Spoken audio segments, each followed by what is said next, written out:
Ei, gente, sejam muito bem-vindos ao meu canal. Tô com duas. Sejam muito bem-vindos ao meu canal. E hoje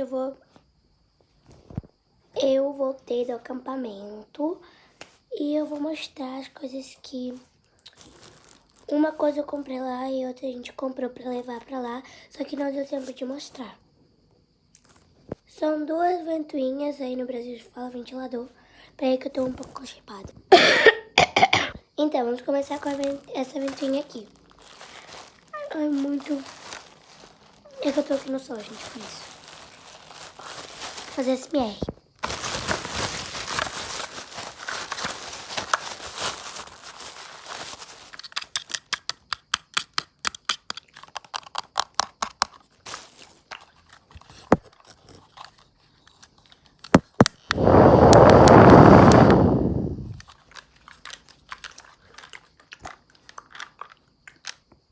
Tá, isso foi um pouco estranho.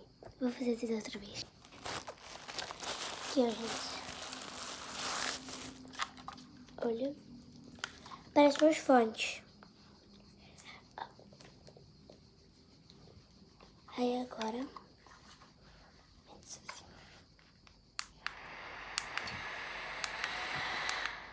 Há 3 velocidades.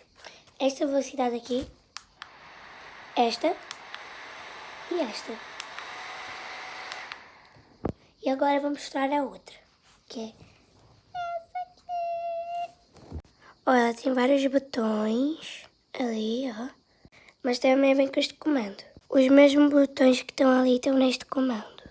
Então, aqui é para ligar, ó. E, gente, ali, ó, tem água que depois vai só por aquele cano. Aí depois vai ali e sai naquela parte ali preta.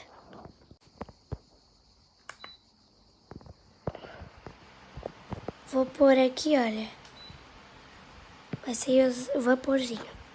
Olha, sair água, o vapor. E aí foi isso. Pera aí que tá fazendo muito barulho. E foi isso, gente.